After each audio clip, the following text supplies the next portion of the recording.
부정선거 증거가 너무나 많아 음모론으로 일축할 수 없다. 이 상황이 국가 비상사태다. 윤석열 대통령은 비상계엄 선포의 이유 중 하나로 부정선거 의혹을 들었습니다.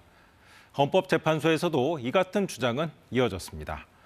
주권 침탈 세력에 의한 거대한 선거 부정 의혹이 있는데 선관위와 법원, 수사기관을 통해 제도적으로 해결되지 못했다고 윤 대통령 측은 주장했습니다. 윤 대통령 자신은 음모론 제기가 아니라 팩트 확인 차원이었다고 한 발 물러섰지만 부정선거 의혹에 대한 언급은 계속됐습니다. 그렇다면 다른 기관들의 판단은 어땠을까요? 이호준 기자입니다. 지난 2021년 6월 법원에 전자개표기가 설치되고 투표용지 검표가 진행됐습니다.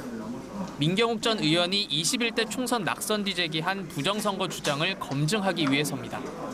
투표용지 12만 장을 재검표하는 등 2년여 동안의 재판 끝에 대법원은 부정선거가 없었다고 판단했습니다. 21대 총선과 관련해 제기된 부정선거 관련 소송은 126건. 이 가운데 부정선거를 인정한 판결은 없습니다. 22대 총선에 대해서도 전산 조작이 있었다며 고발장이 접수됐지만 경찰은 지난해 8월 사건을 무혐의 종결 처리했습니다.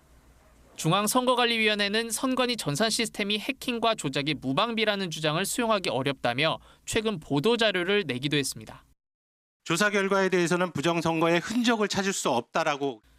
선관위 압수수색이 불가능하다는 주장도 제기됐지만 지난 5년 동안 선관위 압수수색은 181차례 있었고 이 가운데 약 90%는 윤석열 대통령 취임 뒤에 이뤄졌습니다.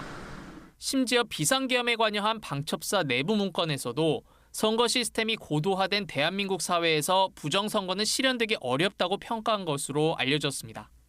당사자인 선관위는 물론 사법부와 수사기관 모두 부정선거를 인정한 곳은 없지만 윤 대통령 측은 지난 3차 변론기일에서도 부정선거 관련 주장을 이어갔습니다.